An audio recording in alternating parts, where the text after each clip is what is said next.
Buenos Aires, 1880. 650 hombres del Ejército Nacional son conducidos por el general Nicolás Levalle desde el sur hacia la capital. Las tropas del ejército porteño, comandadas por el general José Inocencio Arias, abren fuego sobre los nacionales. Los hombres de Levalle intentan resistir, pero son rodeados y deben retirarse. El jefe de artillería del Ejército Nacional es abatido. Levalle ordena el repliegue de sus tropas y los hombres de Arias creen haber vencido, pero los nacionales siguen dando pelea.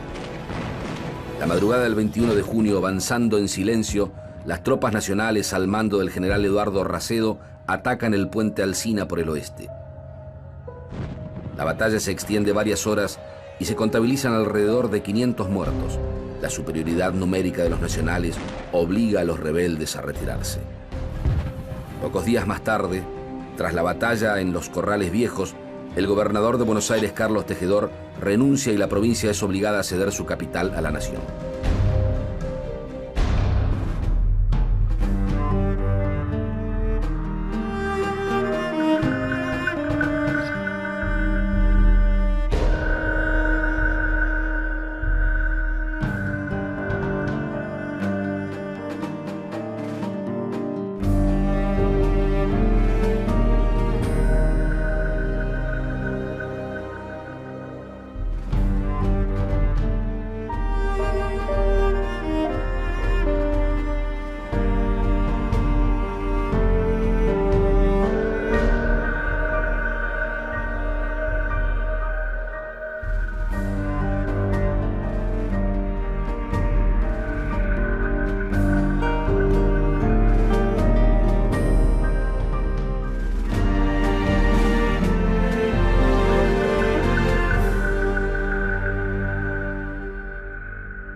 Desde la caída del gobierno revolucionario en 1820, 3 décadas de conflictos bélicos convulsionan al país. Cada provincia se maneja como un estado independiente y las Fuerzas Armadas tienen un alcance territorial. Comienza a gestarse una creciente polarización entre dos facciones. Los unitarios quieren un gobierno centralizado para las provincias unidas del Río de la Plata y los federales son partidarios de las autonomías provinciales. Los enfrentamientos se dan dentro del mismo territorio e incluso con otros países, como la guerra con Brasil entre 1825 y 1828, el breve conflicto con Bolivia en 1838 o el bloqueo anglo-francés de 1845. En los años posteriores a 1820, el gasto militar es el más importante dentro del presupuesto de todas las provincias, pero solo Buenos Aires, que cuenta con una aduana muy rentable, puede sostener el aparato militar sin que su economía se vea afectada. Por entonces, las fuerzas militares se dividen entre el ejército regular y la milicia, y el peso de cada uno varía según las provincias. Solo en 2 oportunidades, la organización militar trasciende los límites provinciales. Durante la guerra con el Brasil, el ámbito local es sobrepasado y se forma un ejército regular más grande, llamado republicano, que se disuelve después del conflicto. Lo cierto es que en la historia argentina, por ejemplo, durante el siglo XIX, guerra y política se contaminaron permanentemente, se mezclaron permanentemente. No son aguas claras, diferenciadas, nítidas y diferentes unas y otras, sino que más bien son siempre aguas que se entremezclan, que se revuelven entre sí. Entre 1820 y 1852, en todas las provincias el ejército regular cuenta con oficiales profesionales. Sus tropas son conformadas por voluntarios que cobran un salario, civiles castigados por delinquir o desocupados reclutados de manera forzosa por ser considerados vagos. Para asegurar la defensa de la región, en cada localidad sigue existiendo la milicia, heredera de la colonia. La milicia alista a los habitantes de una localidad que tienen el deber de cumplir un servicio para la defensa. Ser miliciano da derechos, significa ser parte de la comunidad y otorga el beneficio de no ser enviado al ejército. Si bien todos los ciudadanos son iguales a la hora de alistarse como milicianos, los miembros de los sectores sociales más altos solo participan como oficiales o en las tropas de las ciudades. A las fronteras son enviados los más pobres. Otra fuerza militar son las montoneras, nombre que proviene de las formaciones irregulares que pelean en montón. En este caso, son partidas de hombres a caballo, no tan informales, dirigidos por oficiales de la milicia. Tanto los cuerpos del ejército regular como las milicias y las montoneras son centrales en las intervenciones de conflictos civiles y en la política del siglo XIX. Ejército regular, milicias y montoneras son actores centrales de este drama en última instancia, ¿no? De este drama político. Las milicias habían sido parte de la vida militar, pero también de la vida cívica durante casi todo el siglo XIX. Los jefes y oficiales del ejército regular y de las milicias no constituían, por supuesto, un cuerpo profesional separado, digamos, de la estructura del Estado, sino justamente de su vinculación con el gobernador, que era el que los nombraba, ¿no? Las montoneras son las milicias populares que se organizan en base o en torno a un caudillo. Prácticamente tiene la organización de una milicia, con la diferencia de que muchas veces estas montoneras no están a las órdenes del Estado, sino que están a las órdenes de intereses que se oponen al Estado o al gobierno que está gobernando en ese momento, ¿no? Va a empezar a ser designada como montonera en general por los gobiernos y particularmente por el gobierno de Buenos Aires, grupos que son en realidad opositores a sus propios intereses y no necesariamente son este tipo de formaciones informales, sino que a veces son simplemente ejércitos enemigos. Son los tres actores en los cuales se encuadra la participación, sobre todo en milicias y montoneras, la participación política en las guerras civiles de vastos sectores de la sociedad rioplatense o argentina de ese momento. Desde 1820, la organización política de todas las provincias es republicana y los gobiernos surgen de las elecciones. Las milicias cumplen entonces un rol fundamental. Su papel es clave para la organización política de las provincias, ya que el padrón electoral es también el padrón miliciano. Los soldados del ejército regular responden con disciplina y votan de acuerdo a las órdenes de sus oficiales.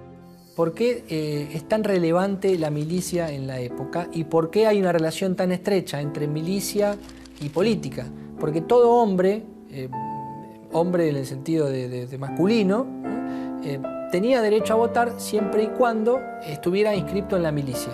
Es difícil decir que los militares condicionan la elección, cuando en realidad los que tienen derecho a voto son los militares, porque son los que conforman el conjunto de los cuerpos milicianos, de milicias activas y pasivas, que es la base de la estructura militar de la época. Pero el mecanismo por el cual se seleccionaba el caudillo para jefe de esa fuerza generaba una cierta democracia a partir de las actividades que tenía que realizar el caudillo para mantener la lealtad de todas esas tropas que se ha demostrado en la historia podían cambiar de posición si las actitudes del caudillo no los convencían o no les servía para sus intereses. Desde la Guerra de la Independencia, los oficiales de los ejércitos y las milicias se vuelven figuras muy importantes. En las décadas posteriores a la Revolución de Mayo, estos militares se convierten en dirigentes políticos. La trayectoria forjada en el ejército o la milicia es lo que les permite a muchos oficiales ocupar cargos políticos relevantes. Claros ejemplos de este fenómeno son el caudillo mendocino José Félix Aldao, el gobernador de Córdoba, Juan Bautista Bustos, el de Santiago del Estero, Felipe Ibarra, el de Tucumán, Alejandro Heredia, el de Santa Fe, Estanislao López, y los de Buenos Aires, Martín Rodríguez y Gregorio Las Heras. Todas son figuras que provienen de las filas del ejército. El riojano Facundo Quiroga y el porteño Juan Manuel de Rosas son comandantes de la milicia. Por su parte, Manuel Dorrego participa tanto de la milicia como del ejército. En las guerras civiles, como había ocurrido en la Guerra de la Independencia, los oficiales no actúan como un cuerpo. En este periodo de enfrentamientos independentistas, existen militares unitarios que bregan por un poder central de Buenos Aires y federales partidarios de las autonomías provinciales. Sin embargo, 1828 es el único momento en que la fuerza procede en conjunto. El ejército vuelve de la guerra con el Brasil en uno de los pocos momentos en los cuales ha peleado corporativamente. La mayoría de los oficiales pertenecen al Partido Unitario, y este cree que sus victorias en el campo de batalla han sido desaprovechadas con la firma de la paz. El Partido Unitario ha perdido el poder en todo el territorio. En Buenos Aires, al mando del general Juan Lavalle, las tropas del ejército alineadas con los unitarios que vuelven del enfrentamiento con el Brasil entran en la Plaza de la Victoria. Manuel Dorrego, gobernador de la provincia de Buenos Aires, huye a las campañas federales. Los sublevados toman la ciudad. Los unitarios toman el poder por la fuerza y proclaman a Lavalle como gobernador de la provincia. Al mando del general José María Paz, una columna marcha a Córdoba y logra destituir al gobernador federal Juan Bautista Bustos.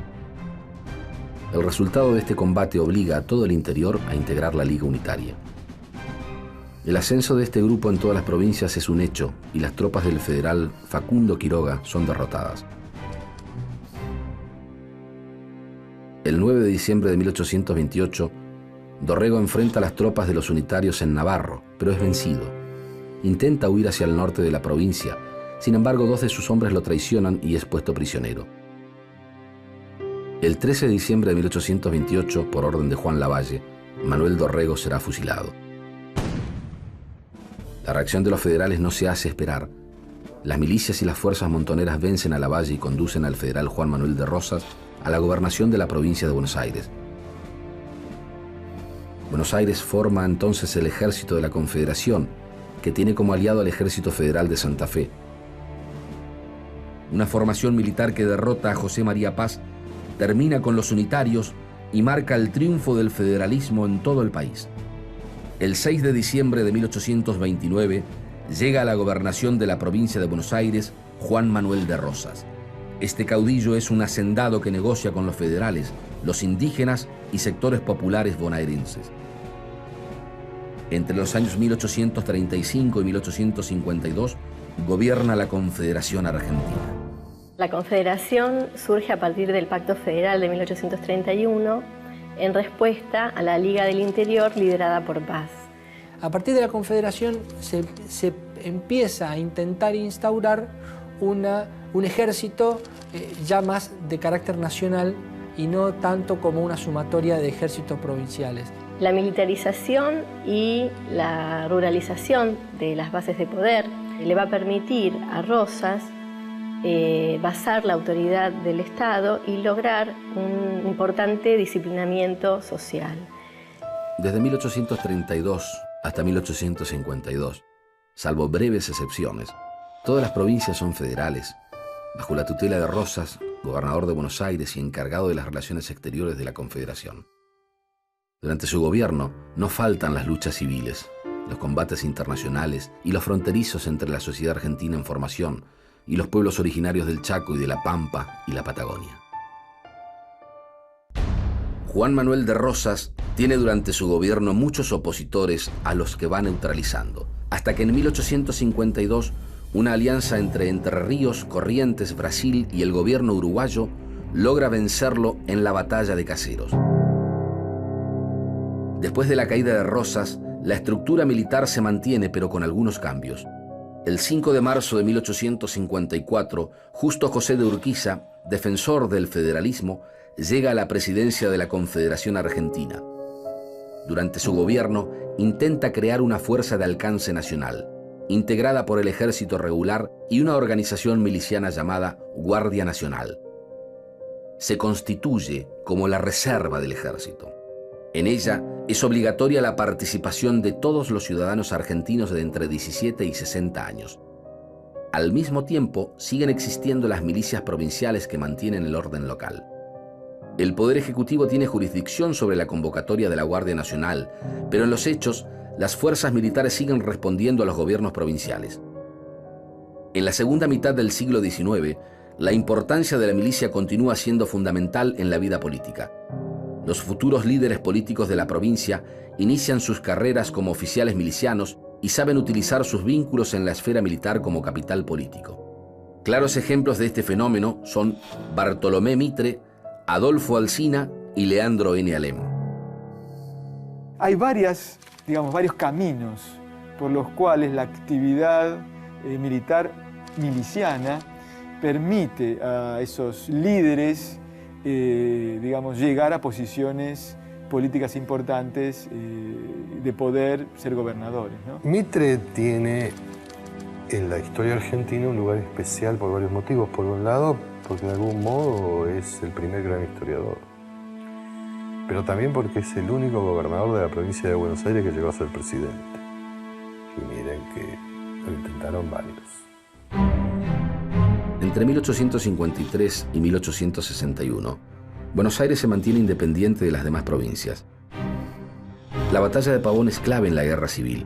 Marca el fin de la Confederación Argentina y la incorporación de la provincia de Buenos Aires como miembro dominante del país.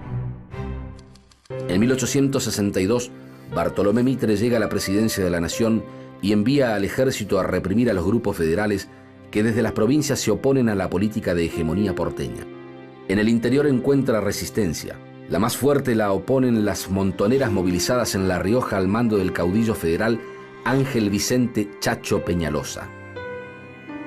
El 12 de noviembre de 1863, el caudillo y militar riojano es asesinado por el ejército. Esta fuerza se presenta como nacional, pero por sus enemigos es vista como el Ejército de Buenos Aires. Lo que hace Mitre es, esa Guardia Nacional o ese ejército de la provincia de Buenos Aires lo transforma en un ejército nacional. Y el ejército de la Confederación vuelve a ser una sumatoria de ejércitos provinciales. Mitre lo que hace es enviar a sus tropas, a lo que podríamos llamar su ejército, a ocupar las provincias y a establecer alianzas con grupos locales. El ejército que comienza a reordenar Mitre a partir de este momento se erige sobre el de Buenos Aires, y los oficiales y jefes que surgen habían sido los que habían combatido, sobre todo a Rosas, durante la campaña del Ejército Grande y posteriormente apoyado a Buenos Aires en las luchas con la Confederación. A Mitre se le va a oponer muchos, pero sobre todo Ángel Vicente Peñalosa en La Rioja, que es un oficial de milicias que encabeza una desobediencia a esa invasión, que no es solo porteña, sino de los porteños y de sus aliados de otras provincias. Lo que ocurre con el levantamiento del Chacho Peñalosa es que, digamos, de algún modo chocan dos formas de entender la resolución de cuestiones políticas. Es una lucha entre Peñalosa, que es un comandante de milicias, descrito por sus enemigos como un montonero, y sus enemigos, que comandan sobre todo fuerzas milicianas leales al gobierno nacional. En ese momento empezaba a existir un mecanismo institucional para resolver conflictos como los que había planteado Peñalosa con su levantamiento y que no era precisamente el de la ejecución de los responsables. Aplican para derrotar a Peñalosa casi los mismos métodos que utiliza la odiada y desprestigiada Montonera. El ejemplo más claro es la muerte de Peñalosa y su degüello.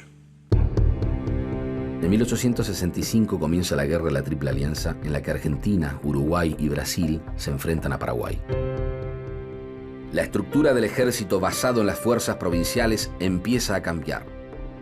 El conflicto genera una gran movilización que incluye al ejército y a la Guardia Nacional. La decisión de Mitre de hacer la guerra al Paraguay hasta el extremo es el motivo de una de las últimas acciones de las montoneras que, lideradas por el caudillo federal Felipe Varela, se rebelan ante la postura del presidente. Las dificultades de la guerra obligan al Ejército Nacional a modernizar sus tácticas y equipamiento.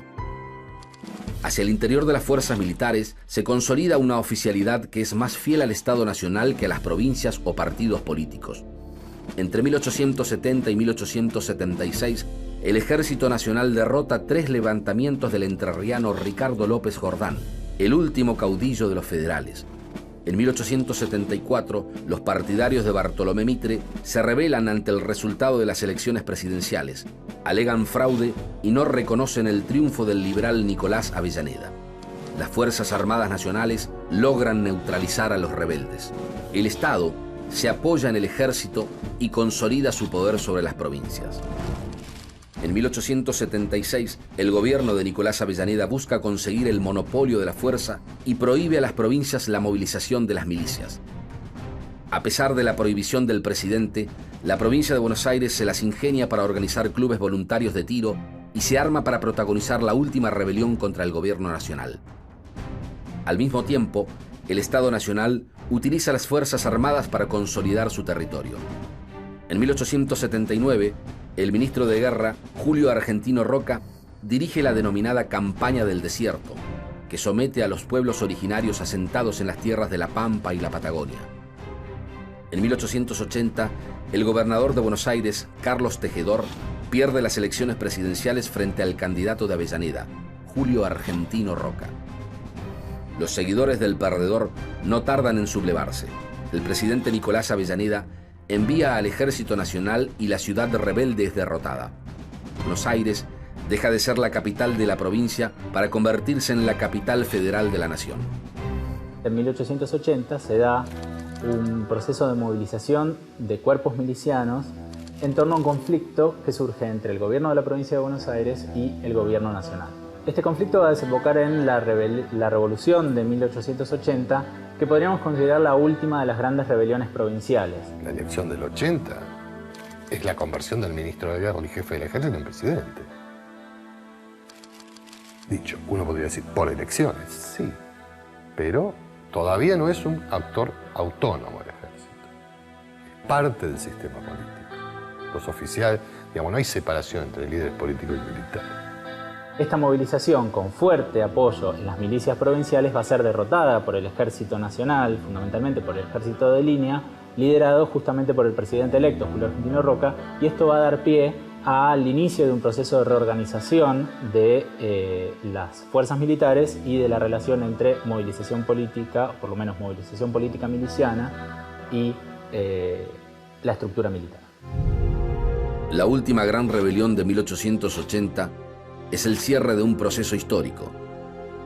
A partir de entonces, las milicias provinciales se disuelven y la Guardia Nacional permanece como cuerpo de reserva del ejército profesional, pero desaparecerá a principios del siglo XX con la creación del servicio militar obligatorio. El Ejército Nacional tiene un peso muy grande y la figura más importante de la época, Julio Argentino Roca, proviene de sus filas.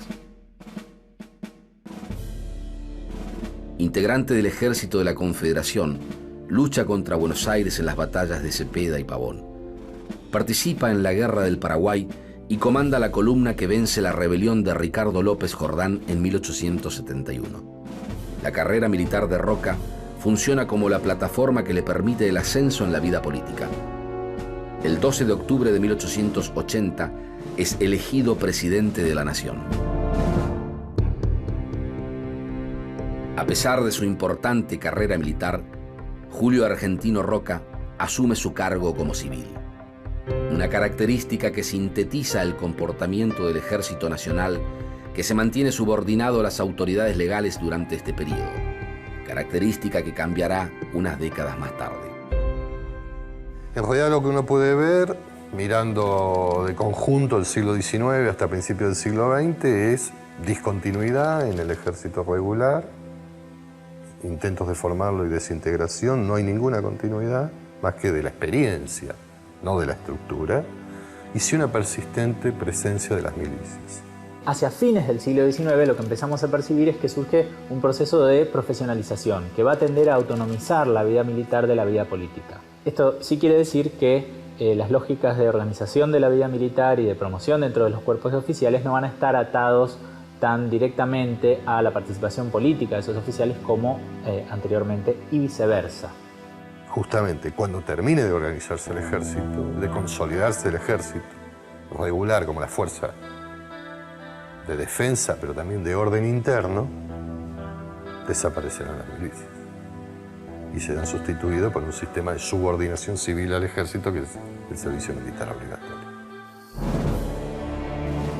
Desde la Revolución de 1810, la militarización es la continuidad de la vida política. La caída del rosismo en 1852 implica una apertura hacia formas de movilización pública que empiezan a separar el ejército de la política, aunque siguen siendo dos caras de una misma moneda.